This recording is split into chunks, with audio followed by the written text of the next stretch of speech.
السلام عليكم ورحمة الله وبركاته.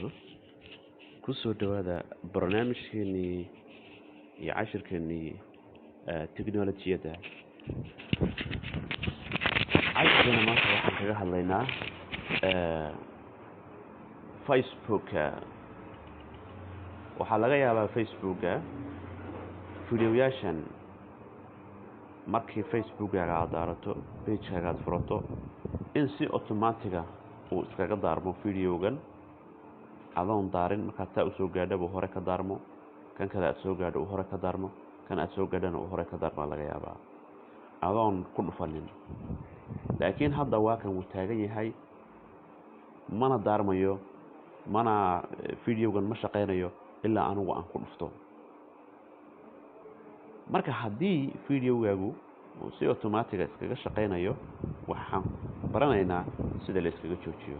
hadda kan waa taagan yahay waxaan aadaynaa meeshan oo settingka saddexda alif ay ku qoran tahay ayaan ku dhufanaynaa. markaan socono waxaan ku dhufanaynaa meeshan ay ku qoran tahay setting markaan ku dhufano hoos baan u soconaynaa hoos markaan u socono waxaan ku dhufanaynaa meeshan ay ku qoran tahay media and contacts baan ku dhufanaynaa. markaan meeshan ku dhufano waxaan arkaynaa meeshan ay ku qoran tahay autoplay ayaad ku dhufanaysaa. saddexdan option buu markaa soo dhigayaa. hadda waxaa calaamadu ay tigaraysan tahay never autoplay.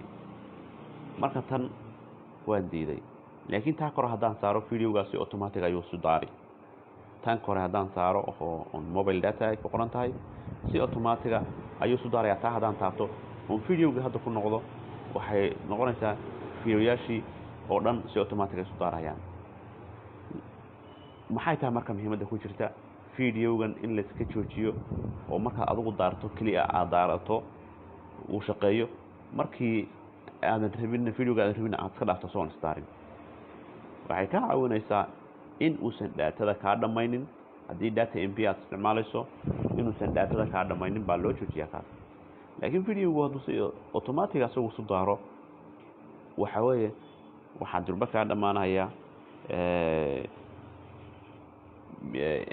data mb aad isticmaalayso iyo batterygaaga intaba sidaas ay kaaga dhamaanayaan. marka halkaasaad tegaysaa. haddii videogaagu uu si toos isu daardaaro adoon taabanin uu isdaardaaro meeshaas tankaasa tegaysaa.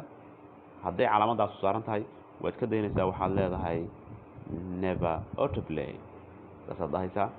marka maanta cashirkeenu intaasu ka yahay. assalaamu calaykum waraxmatullaahi wabarakaatu.